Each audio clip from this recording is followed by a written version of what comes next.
I want you to imagine this. It's late at night, the room is quiet, but in the corner there's still that blue glow from the TV or maybe a little desk lamp still on. You tell yourself it's fine, I'm used to it, but your body doesn't think so. In my decades of working with people over 50, I've noticed one common thing. So many don't realize that even a small amount of light at night still slips through your eyelids and tells your brain it's not time for deep sleep yet. The moment that happens, melatonin, the hormone that helps you drift into deep restorative sleep, gets shut down. The result: shallow sleep, higher blood pressure, unstable blood sugar, and waking up feeling heavy and unrested as if you hadn't slept at all. One of my patients, Helen, used to keep the TV on just for some background noise. When I suggested she turn it off and use only a dim red light instead, she came back and said, "Doctor, I woke up this morning without that bone-deep tiredness for the first time in years." You might think this is just a small detail, but sometimes it's those little things that make the biggest difference in our health and longevity. So tonight, will you let the lights stay on, or will you let your body truly rest? I remember once a man about 65 came to see me and said, "Doc, I just can't sleep through the night anymore. I keep waking up and I don't know why." When I asked a few more questions, I found out his bedroom was pretty warm, over 72 degrees Fahrenheit, 22 degrees Celsius. See, our bodies are programmed to cool down slightly as we prepare for sleep. If the room is too warm, the brain gets the wrong signal, deep sleep is cut short, your heart rate goes up, and for older adults, it can even raise the risk of a nighttime stroke. Have you ever woken up in the middle of the night sweating, heart pounding?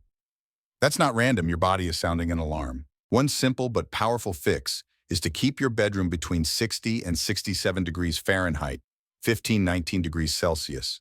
Use a light blanket you can easily toss off if you feel too warm. I often tell my patients, sleep is a journey and a cool room is your ticket to travel deeper into that journey. Don't let the coziness of a warm bedroom stand between you and a truly restful night. Last fall, one crisp morning, Mary, 72 years old, came into my office with a slight limp. She told me she had woken up in the night with a terrible cramp in her calf. She had to sit and massage it for 10 minutes before it eased up. When I asked about her evening water intake, she smiled sheepishly and said, "I avoid drinking at night so I don't have to get up and use the bathroom." What many people don't realize is that even while we sleep, we lose water through breathing and sweating. For older adults, dehydration at night makes the blood thicker, increasing the risk of low blood pressure when you first get up, dizziness, falls, and even morning strokes. Ever woken up with a dry mouth and a pounding heart? That's your body waving a warning flag. My advice is simple. Have a small glass of water, about 4-8 ounces, 30-60 minutes before bed. Just enough to keep you hydrated, but not so much that you'll be up all night.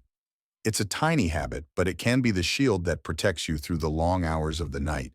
I still remember Mr. James, 68 years old, telling me he always felt tired, even after getting a full 8 hours of sleep. When his wife filled me in, I found out he'd been sleeping on his back ever since he was young. Now that might sound harmless, but in older adults, sleeping on your back can cause the tongue and soft tissues at the back of the throat to collapse, blocking the airway. The result: your sleep gets interrupted hundreds of times a night without you even realizing it. When oxygen levels drop, the brain doesn't just miss out on vital recovery, it also over time increases your risk of dementia, even Alzheimer's. I often ask my patients, do you ever wake up with a headache, a pounding heart, or a dry throat? That's a clear sign your sleep isn't getting enough oxygen. The fix is simple but powerful. Get used to sleeping on your side, especially your left side. This position helps reduce pressure on the heart, improves circulation, and even benefits digestion. Just one small change in sleep posture can turn your mornings into something completely different, light, refreshed, and full of energy. Then there's Mrs. Linda, 72 years old, who came to me saying, "Doctor, I just don't get it. I toss and turn every night, but during the day, I can barely keep my eyes open." A few questions later, I learned she was taking naps nearly 2 hours long sometimes, even after 3 p.m. Our bodies run on a finely tuned internal clock. When you nap too long or too late, it's like accidentally setting that clock to the wrong time. By bedtime, your brain doesn't get the "it's time to sleep" signal, leaving you wide awake or tossing all night. I always advise my patients keep your naps to 20-30 minutes and ideally before 2 p.m. If you feel unusually sleepy during the day, it could be a sign of something more serious, so that's the time to check in with your doctor. A short, well-timed nap is like a cool sip of water. It refreshes you without overflowing into your night's rest. And I can't forget Mr. James again, a retired sailor, who often called me in the middle of the night complaining of chest tightness and shortness of breath. He feared it was his heart acting up again, but when we checked, the cause turned out to be surprisingly simple. He was eating dinner right before bed. When you eat too late, your stomach is still hard at work, while your body is trying to rest. That undigested food can back up into your esophagus, causing heartburn and even waking you up. For older adults, this isn't just uncomfortable. It can also keep your nighttime blood pressure from dropping the way it should, raising the risk of a heart attack. I often tell my patients, dinner should be a gentle goodnight to your body, not a late-night feast. Try to eat at least 3-4 hours before bed and choose foods that are easy to digest. You'll be surprised your sleep will be deeper, and you'll wake up feeling lighter, as if your body got to rest both on the outside and the inside. One evening, Mrs. Linda, 63 years old, came to see me with dark circles under her eyes and said, "Doctor, I sleep 8 hours, but I still feel completely drained." After talking for a bit, I learned she had a habit of watching the news and replying to emails right up until she turned off the lights. The problem here wasn't the number of hours she slept, it was her mental state before sleep. When you flood your mind with stress right before bed, your body releases cortisol, a hormone that speeds up your heart rate, raises blood pressure, and most importantly, blocks you from reaching deep sleep. I usually tell my patients, give your brain an exit ramp before bedtime. Just 10-15 minutes of deep breathing, reading a few light pages, or listening to gentle music can slow your thoughts, lower your heart rate, and let sleep come naturally. Try it tonight, you might feel the difference by tomorrow morning. I once had a patient named Robert, 70 years old, living alone after his wife passed away. He told me that every night, afraid of lying awake, he would buy over-the-counter sleeping pills and take them regularly. At first he slept better, but only a few months later he started becoming forgetful, dizzy, and one day he even fell in his living room. Many people don't realize that as we age, our bodies break down medication more slowly.